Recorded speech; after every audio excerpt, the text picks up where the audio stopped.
আমি তাদেরকে বলেছি তোমরাও দোয়া করো। আমি জীবনে কাউকে পরোয়া করে কখনো কথা বলি নেই। একজন পাঠিয়েছেন তার কথাই বলবো, ঠিক কিনা? বাংলাদেশে যারাই ক্ষমতায় আসে তাদেরকে কালেমা বিক্রি করতে হয়। কি বিক্রি করা লাগে? কালেমা। আর ক্ষমতায় এসে কালেমার লোকদেরকে পিটায়, ঠিক কিনা? যারা কালেমার বিরুদ্ধে অবস্থান করে আমাদের সাথে তাদের কোনো সম্পর্ক। কোরআন আছে যেখানে আমরা আছি, ইসলাম আছে যেখানে আমরা আছি। কোন হারাম নেতাকে আমরা মানি না। হারাম নেতা বুঝেন? যারা কোরআন মানে না এরা কি নেতা? যে দলে কোরআন নাই এটা কি দল? হারাম দল। এরকম দল আমরা মানি। কোরআন ছাড়া অন্য কোন নেতা মানি। আমাকে হাফিজ বললো যে খুব বেশি না, অল্প রাস্তা, কিন্তু এখন ভিতরে আস্তে আস্তে যেখানে রাস্তায় শেষ হয় না। আর ধুলবালি তো ফ্রি আছেই, গরমকালে একটু পাউডার দরকার, সেই জন্য এই রাস্তাতে যত পাউডার আছে আপনারা সব মুখে করে নিয়ে যাবেন ইনশাআল্লাহ। বাকি গরমের সিজন আর পাউডার লাগবে না। যা এদিক দিয়ে ঢুকলে যা পাউডার পাওয়া যায়। এটা হয়েছে আমাদের দেশের অপদার্থ দায়িত্বশীলদের কারণে আমরা ভোগান্তিতে আছি, ঠিক কিনা? দেশে যা সম্পদ আল্লাহ দিয়েছেন এগুলো যদি সঠিকভাবে বন্টন হতো, 6 কোটি তো দূরের কথা, 6 জন লোক কখনো না খেয়ে থাকতো না। যারা এখন রহমত বয়ে আনবে তাদের উপরে বিপদ আছে না নাই? আল্লাহর কোরআন বহন করে আলেমেরা, সেই আলেমেরা জেলখানায় আছে না নাই? কোন আলেমকে জেলখানায় পুরা হয়েছে 40টি বছর? বাংলাদেশের এমন কোন অলিগলি নাই যেখানে তিনি কোরআনের দাওয়াত পৌঁছায় নাই। যার হাতে হাত রেখে হাজার হাজার হিন্দু বৌদ্ধ কালেমা পড়ে মুসলমান হয়েছে, যার কপালে চুমু খায় কাবা শরীফের ইমাম, 17 বছরে যিনি কাবা ঘরের ওই যে জায়নামাজকে রমজানের চোখের পানি দিয়ে ভিজিয়ে রেখেছেন, আজকে এই জাতির কাছে তিনি উপহার পেয়েছেন জেলখানার অন্ধ প্রকোষ্ঠ। যারা সাইদি সাহেবকে জেলখানায় ঢুকিয়েছ তাদের উপর আল্লাহর গজব নাজিল হবে। সেই গজব থেকে নিজেকে বাঁচানোর জন্য চেষ্টা করো। যতগুলো সাক্ষী পর্যন্ত এনেছে সবগুলো মিথ্যা প্রমাণিত হয়েছে, ঠিক কিনা? মিথ্যা তো মিথ্যা না, যখনই এজলাসে উঠে ওনার চেহারার দিকে চোখ পড়ে মুখে আর কথা আসে না, বোবা হয়ে অবশ্যই নিচে পড়ে যায়। অধিকাংশ সাক্ষীগুলো কথা বলতে পারে নাই, অসুস্থ হয়ে পড়েছে। এবং শুধু অসুস্থ নয়, এজলাস থেকে ভেগে পালিয়ে গেছে, এরকম আসলে নাই। 72-এ জন্ম, 71-এর সাক্ষী আছে না নাই?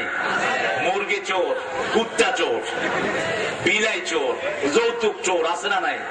এগুলো হলো সাক্ষী। আল্লাহ তুমি সত্যের বিজয় দান করো। আরো চিৎকার করে বলো না আমি। যারা আসল মানবতা বিরোধী, আসল স্বাধীনতার দুশমন, আল্লাহ তাদেরকে তুমি শাস্তি দান করে দাও। স্বাধীন ভূমিকে কারা বিক্রি করে দেয় আপনারা দেখেন কি? দেখেন নাই? কারা বিক্রি করে দিয়েছে? বেরোবাড়ি কারা দিয়েছে? আঙ্গুর পোতা কারা দিয়েছে? ভারতের হাতে তুলে তার পট্টি কারা ভারতের হাতে তুলে দিয়েছে? আল্লাহ তাদের বিচার তুমি করে দিও। চিৎকার করে বলো না আমিন। সাধারণ মানুষগুলো কোরআনকে ভালোবাসে, যে কোনো দলেরই হোক। গ্রামে গঞ্জে কোরআনের বিরুদ্ধে কোন দলমত নেই। কিছু নেতার মাথা খারাপ হলো ঢাকা শহরে, যারা কোরআনের বিরুদ্ধে কথা বলে, ইসলামের বিরুদ্ধে কথা বলে, ওদের দলীয় কর্মীরাও ওদেরকে পছন্দ করে না, ঠিক কিনা? ওদের দলীয় কর্মীরা ওদেরকে ঝাড়ু পিটা করবে। আমরা এই সমস্ত নেতাদের অপসারণ চাই। যারা কোরআন চাও না, বাংলাদেশ থেকে চলে যাও। বাংলাদেশ কোন দেশ নয়। নেতা কয় কর্মীরা এখানে সিট হয়ে থাকো, নামাজও নাই রোজাও সেই নেতার পেছনে দৌড়ায় আসে না নাই? কিয়ামতের ময়দানে এই নেতাগুলোকে কর্মীরাই পায়ের তলায় দিবে। কার কথা? এই কর্মীরাই বলবে আল্লাহ এই সমস্ত শয়তান নেতাগুলো আমাদেরকে নামাজ থেকে বঞ্চিত করেছে, পর্দা থেকে বঞ্চিত করেছে।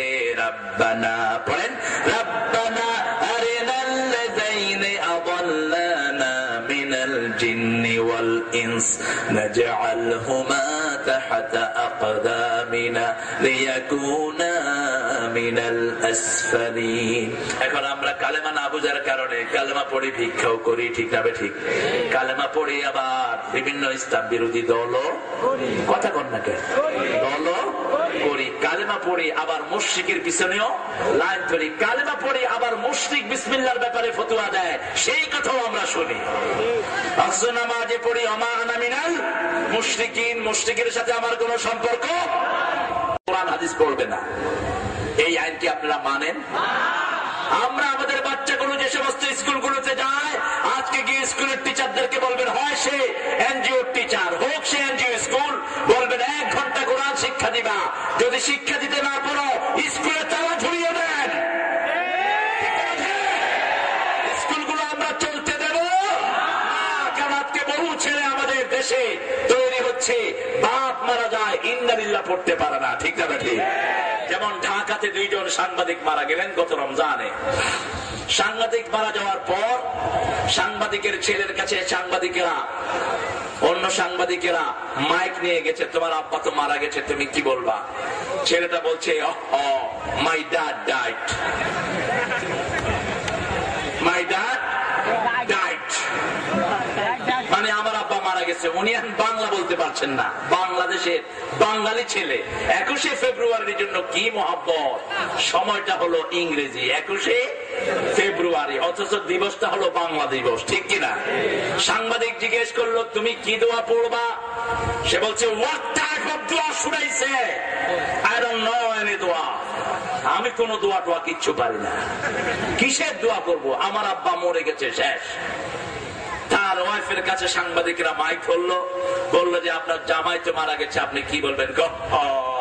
আমার জামাই শেষ।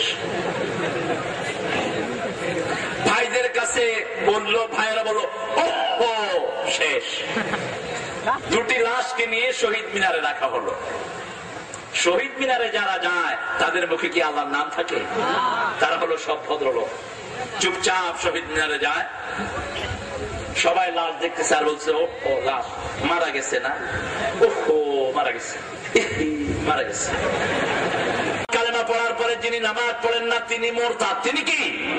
4 ইমাম বলেছে তাকে ফাঁসি দিয়ে দাও। 3 ইমাম বলেছে যারা নামাজ কালেমার পরে নামাজ পড়ে না তাকে হত্যা করে ফেলো। শুধু ইমাম আবু হানিফা বলেছেন না, জেলখানায় আটকিয়ে রাখো যতদিন নামাজ রেগুলার না হয়। আপনারা বলেন তো, এই ফতোয়া যদি কার্যকর হতো আমাদের দেশের মন্ত্রী অধিকাংশ গুলো থাকতো না, মরতো? কথা কন না? এমপি গুলো, এমপি চেয়ারম্যান, আল্লাহ বলছেন যারা বেশি বাড়াবাড়ি করে ইসলামের বিরুদ্ধে, ফাদরিবুহুম ফাওকাল আনাক ওয়া মিনহুম কুল্লাল বানান, আগে ওদের ঘাড়ে মারবি তারপরে গিরায় গিরায় মারবি। কার কথা? কার কথা? কিন্তু আমরা আগে মারার পক্ষে নয়, আমরা দাওয়াতের পক্ষে, ঠিক না ঠিক? এই জন্য আমাদের প্রিয় আল্লামাকে জেলখানায় ঢুকানো হলো। পৃথিবীতে যার দাওয়াতে এত লক্ষ লোক পৃথিবীর কোন মানুষের দাওয়াতে আসে না যতটা আসে একমাত্র আল্লামা সাঈদীর দাওয়াতে। পৃথিবীর কারো সমাবেশ এত বড় হয় না যত বড় নেতাই হোক, ঠিক কিনা? রিয়াদের রাস্তায় তিনি গিয়েছেন দুপুর বেলায় অ্যারেস্টের 3 মাস আগে। ওই রাস্তায় 44 ডিগ্রি সেলসিয়াস এর ভিতরে 50 থেকে 60,000 লোক পুরো রাস্তা জাম করে ফেলেছে। সৌদি গভর্নমেন্ট বললো, আমাদের জীবনে কোরআনের জন্য মানুষ এত পাগল হতে পারে আমরা না দেখলে কখনো বিশ্বাস করতাম না। তিনাকে যখন অ্যারেস্ট করা হলো, সৌদি সব চুক্তি ক্যান্সেল করলেন। 5 লক্ষ শ্রমিককে বাড়িতে পাঠিয়ে দেওয়া হয়েছে। নতুন কোন চুক্তি হবে না যতক্ষণ আল্লামা সাঈদী জেলখানায়, নতুন কোন চুক্তি দেখবে না সরকার। বরকতময় একজন মানুষ, আমি যার কোলে আমার অনেকগুলো সময় কেটেছে। আমি দেখেছি উনি এই বয়সে তিনার মায়ের পায়ের পাশে বসে থাকতেন। মা মাথায় হাত রেখে বলতো, আল্লাহ আমার এই ছেলেটাকে সারা পৃথিবীর আলেমদের উস্তাদ বানায়া দাও। কোথাও যাওয়ার আগে ওই মায়ের কদম ধরে বসে থাকতেন এই মানুষটি। আমি নিজে ওনাকে দেখেছি, কোনদিন বাপের বিছানায় তিনি বসেন নাই, বাপের পায়ের কাছে বসে থাকতেন সারাক্ষণ। বাপ মাথায় হাত বুলিয়ে বলতো, আল্লাহ সুলতানুল ওয়াইজিন আমার এই ছেলেকে বানায়া দাও। এত তাহাজ্জুদ নামাজে কাদা মানুষ আমার জীবনে আমি দেখি নেই। আমি জীবনে বহু ওয়াজ ওনার সাথে আমি করেছি। আমার জীবনের প্রথম ওয়াজ আজকে আমি বলছি আমার খোলা মানুষ, এখানে আমার কোরআনের মানুষ, আলহামদুলিল্লাহ বলো। আমার প্রোগ্রামটা পাওয়ার পরে কষ্ট করেছে, প্রায় 100 ছেলে আমাকে বলেছে, হুজুর আপনি ইসলামের কথা বলবেন, আপনার কিছু হতে হলে আগে আমরা 100 ছেলে শহীদ হবো, তারপরে হতে হবে। আমি তাদেরকে বলেছি তোমরাও দোয়া করো, আমি জীবনে কাউকে পরোয়া করে কখনো কথা বলি নেই, একজন পাঠিয়েছেন তার কথাই বলবো, ঠিক কিনা? 7 দিন আমরা 2 জন বেরিয়েছি ভোলাতে। আমি তখন আমার মাহফিলের শুরু 1998। আমি মাহফিলের জগতে খুবই নবীন মানুষ। আমাকে এই মাহফিলের অঙ্গনে আনার জন্য সবচেয়ে বেশি কেঁদেছেন এই মানুষটি।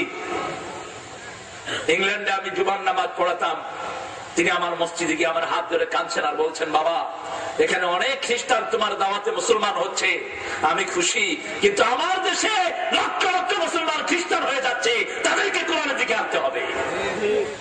আমি বললাম, চাচা কি করা দরকার? তিনি বললেন, তাফসীরে এই মাহফিলটা তুমি ছেড়ে দিতে পারবে না, তুমি কোরআন তাফসীরে জয়েন করো। আমি দেখলাম ভোলায় তিনি গেলেন, এক এক মাহফিলে 3 লক্ষ 4 লক্ষ মানুষ। তিনি প্রথম দিন আমি তিনার আগে কথা বললাম আধা ঘন্টা, 35 মিনিট, 1 ঘন্টা এরকম করে কথা বলা শুরু করলাম। তিনি বললেন, বাবা আরো বেশি বলো। তিনি আলোচনা শুনে আমাকে ঘরে নিয়ে কাঁদছেন। তিনি আমার হাত ধরে বলছেন, আমি 40 বছরে সাইদি হয়েছি, আর তুমি নেমেই সাইদি হয়েছ, তুমি আমাকে কথা দাও, তুমি এই ওয়াজের মাহফিল, কোরআনের মাহফিল তুমি ছেড়ে দিবে না। মাহফিল গুলো অনেক কষ্টের, আমি পার্সোনালি ফিল করি। তিনি যেখানে মাহফিল করতে যেতেন আমি দেখতাম রাতের বেলায় মাহফিল করতেন, আর রাতের অধিকাংশ সময় তাহাজ্জুদে কেঁদে কেঁদে কাটাতেন আল্লামা সাইদি। আরেকজন মানুষকে অ্যারেস্ট করা হলো, বয়স হলো 90-এর উপরে। এই পৃথিবীর সর্বশ্রেষ্ঠ জ্ঞানীদের তিনি একজন। 42টা দেশে মুসলমানদের একটা কনফারেন্স হচ্ছে ইংল্যান্ডে, এরিনা ডকল্যান্ড সেন্টারে, 2004 সাল। আমার মতো গুনাহগারকেও সেখানে দাওয়াত করা হলো। পৃথিবীর সব বড় বড় আলেমরা সেখানে, কাবা শরীফের ইমাম, মসজিদে নববীর ইমাম, যত বড় স্কলার সব সেখানে। সেখানে গিয়ে দেখলাম প্রধান অতিথি হলেন বাংলাদেশের ওই মানুষটি যাকে কিছুদিন আগে অ্যারেস্ট করা হয়েছে।